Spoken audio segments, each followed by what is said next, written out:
Yugo has made his choice, but where is his mama going?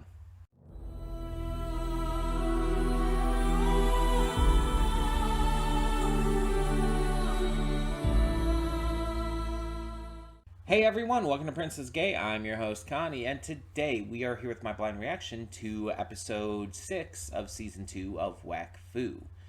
And last time, the Necrome are here, and they are terrifying, and so terrifying that even the Heliotrope goddess, this literal primordial being, is afraid of them. That's saying something.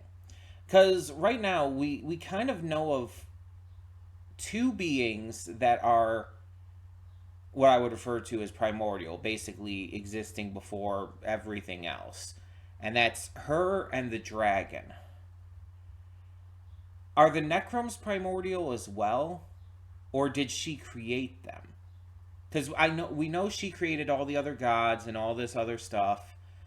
Did she create the Necrums as well? I'm presuming probably not. I'm presuming that the Necrums were probably either created by either another god or they're primordial as well.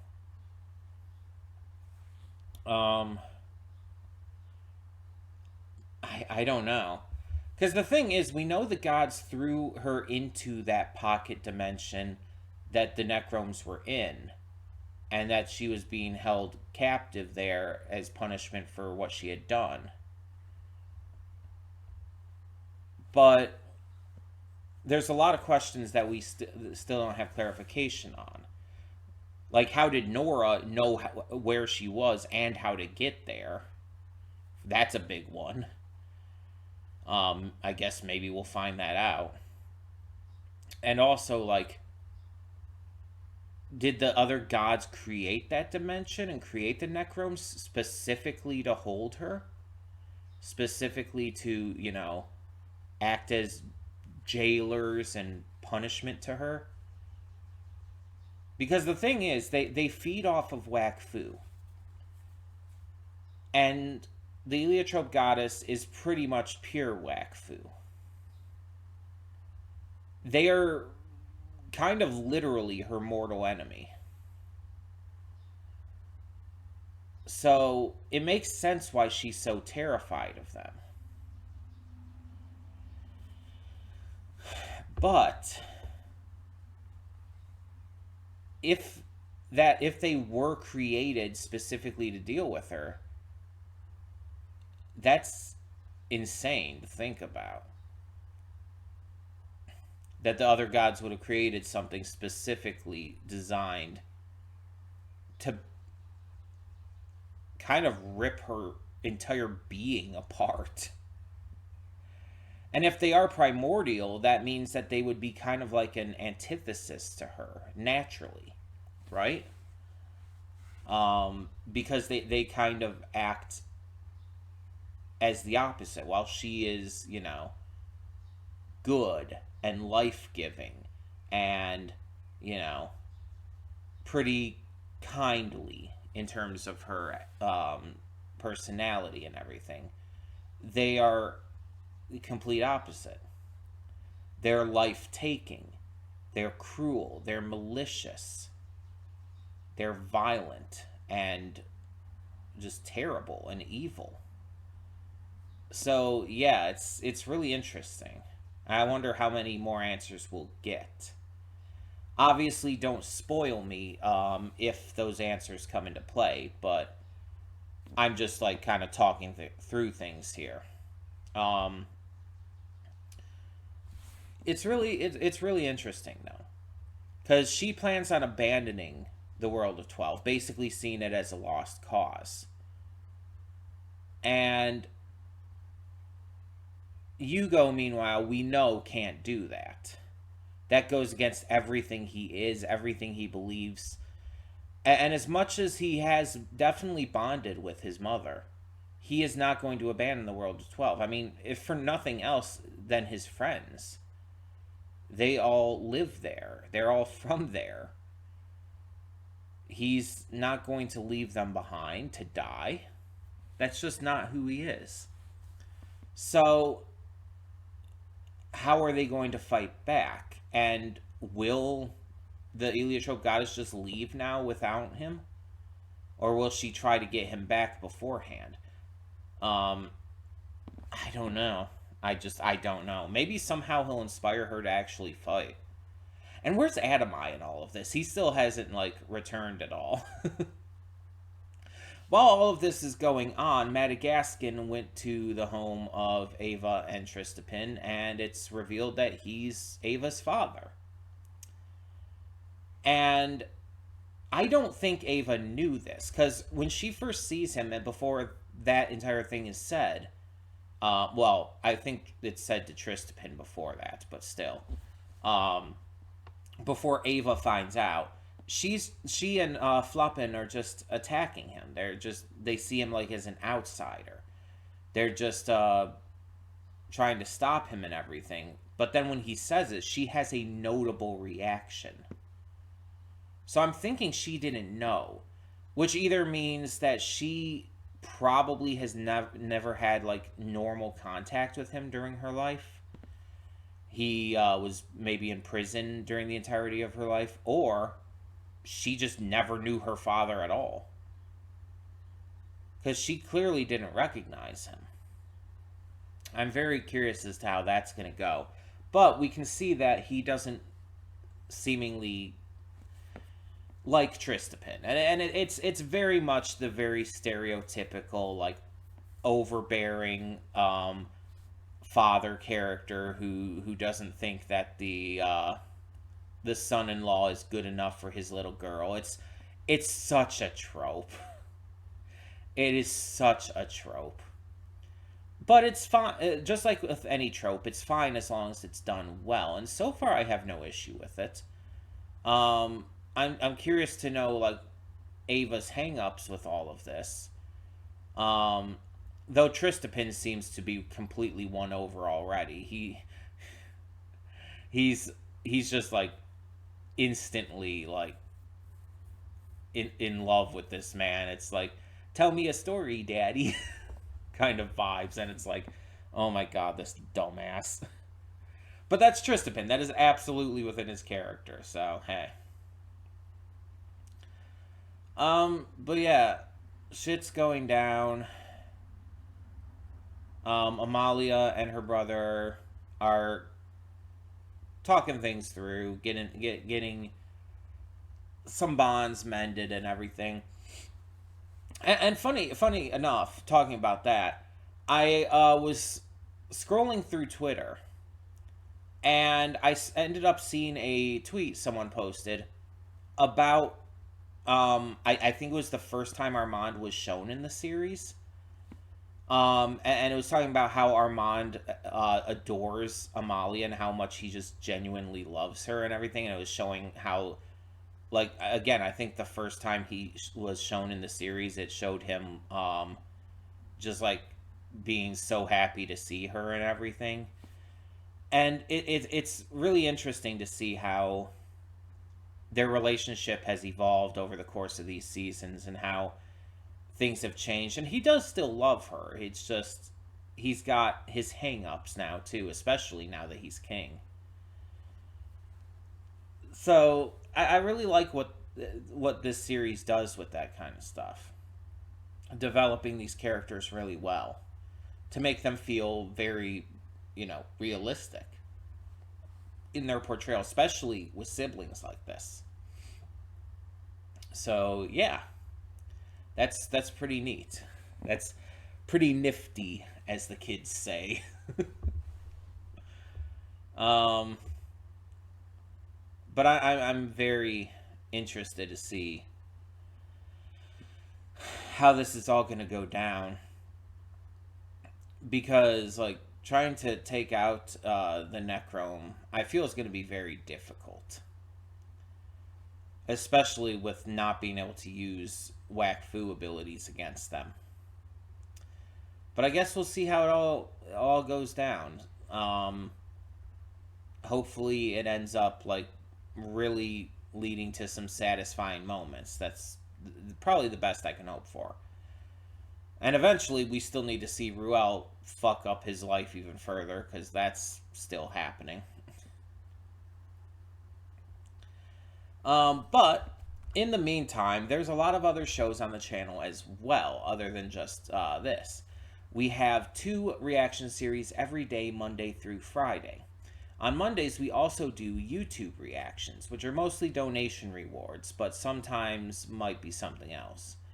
Wednesdays, we have gaming live streams. Currently, we are streaming through Momodora Moonlit Farewell, but are almost done with that at this point. And we'll be getting into some PS5 stuff soon. Um, After that, like, who knows? We just kind of go from there.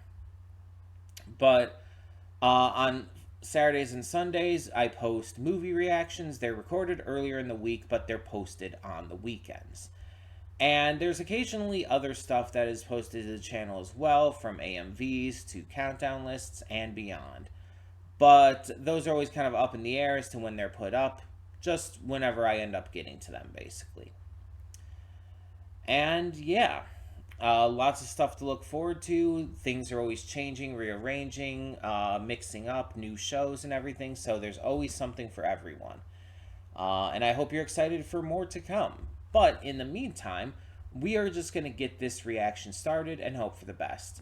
So, when the screen fades to black, pause this redirect and go to the description below. Follow the link to the reaction, and after you watch it, come back here to the redirect and resume play. Because after it fades black and then fades back in, everything from that point forward will be my afterthoughts and will contain spoilers to the episode. So, that being said, thank you so much for tuning in, and I will see you at the reaction.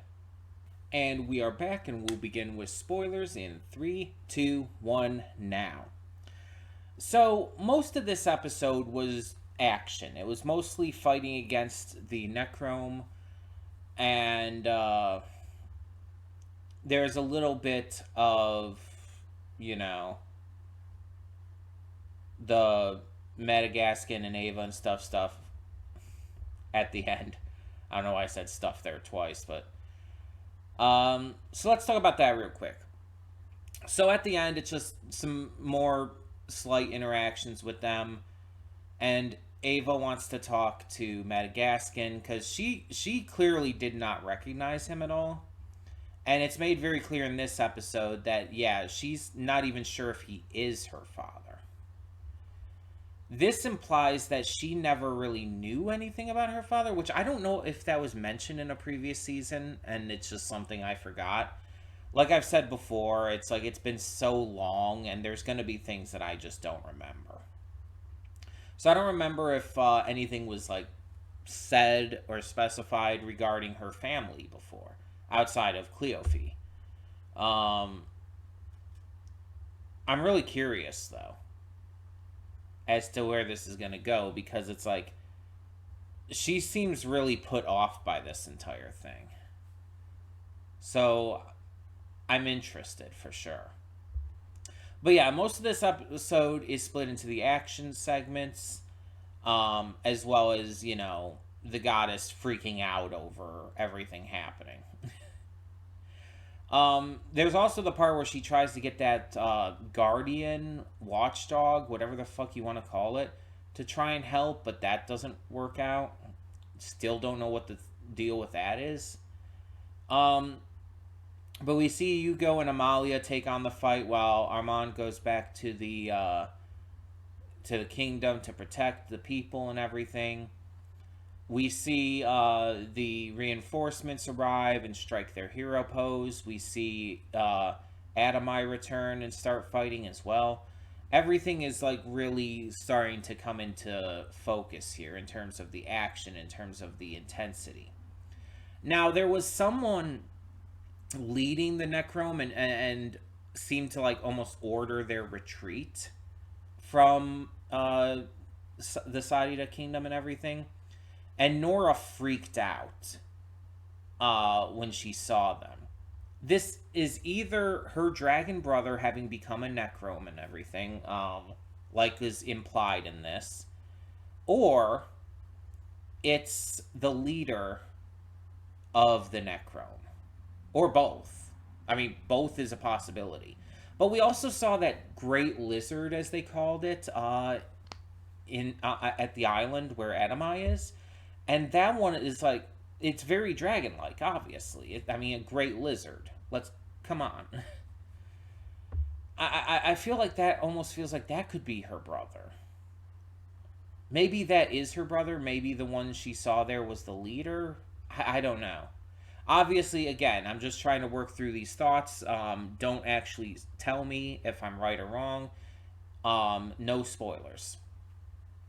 No spoilers for the rest of the season. But yeah, this is wild. The kind of shit that's going down here. I'm very interested to see how this all comes to a head. We're about halfway through, I think, the season. Because this is episode 6. I think there's like, what, 13 episodes, I want to say? So, yeah, we've still got a ways to go. There's still plenty to happen here. And I'm very curious as to what else they're going to do. We still got to catch up with Ruel. We still got the stuff with Madagascar and Ava. So there is other stuff, but it's like, I'm just wondering exactly like what else we're going to have to do. Are we just gonna like try to get everyone together, form this army against them? I don't know.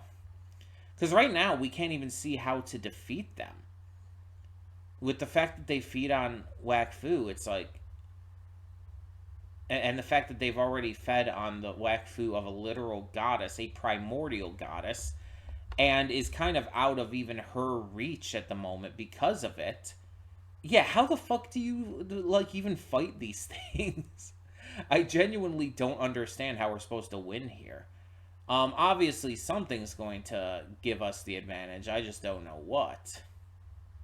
But since we are about halfway through the season, I do want to kind of bring up something real quick. And no, before you ask, it's not a break. We're not taking a break. If that's what you were going to be worried about. I want to bring up, I don't know how the rest of this season is going to go. I don't know, like, how this second half is going to, like, kick even further into high gear and whatnot.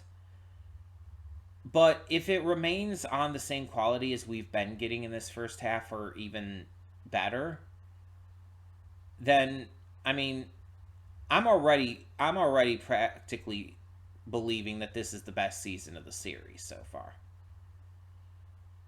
I already believe that this is better than seasons 1 through 3.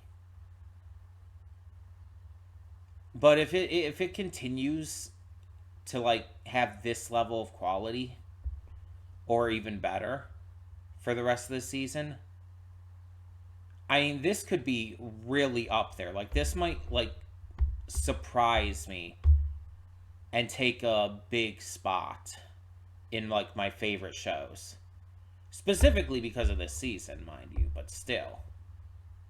And don't get me wrong, I still love the previous 3 seasons and specials and whatnot. But this season is just like a whole different level. And it's really wild too, because again, I like the previous seasons, but if we're being honest, the first couple seasons had some stuff that could have been cut out. Had some stuff that very much felt like a little bit of filler. Even if it wasn't, it felt like it. And season 3 was definitely better in that regard, but also, I guess you could say, is maybe not the most memorable and exciting of the seasons. Plus, it does have the weakest villain from what we've gotten so far. Because even though I'm not like a hater of him, it's like he's not as good as Nox or Kilby. That's just the case. And then we haven't like met, I guess we haven't really met a like full main villain of this. It's just kind of the entire Necrome army, basically. Like again, I'm assuming the one that we saw on the cliff might be the main villain, but we haven't really met them yet. So I'm also curious as to if other countries and kingdoms are going to get involved here, like the others we saw during the summit, where they talked to the goddess and everything. I'm wondering if they're going to get involved at all. Obviously, again, don't tell me, but that could be interesting to see all these different kingdoms fighting together against the common enemy and everything. We do have one new ally, so there's that. Just seems like things are just getting so much more exciting and enticing than ever before. I really was not expecting this, and I'm so happy it's blown away my expectations. And in some ways, it's kind of like the second season of Last Man in that regard. Took me off guard and definitely surprised me in a lot of ways, in a very good way. So yeah, but yeah, I'm very hyped to see where this continues to go. But we do have other shows on the channel to check out as well. Every Monday through Friday, we do 2 series reactions per day. On Mondays, we also do YouTube reactions, and on Wednesdays, we are currently live streaming through Momodora Moonlit Farewell. Though that will be finished soon. Maybe by the time you see this, it'll already have finished. Maybe we'll have finished it today. But we will be starting on PS5 games soon after that, and doing more stuff in the future. On top of that, there's just other stuff that occasionally appears on the channel. We do some AMVs, we do some countdown lists, but those don't really have a set schedule. Just whenever I get them up, whenever I get them done, that's when they appear. So, all of that being said, though, thank you so much for tuning in. If you have any questions, thoughts, anything to add, please leave that in the comments below. But like I said, no spoilers. And for now, I'm Connie, and I'm signing off. See y'all next time.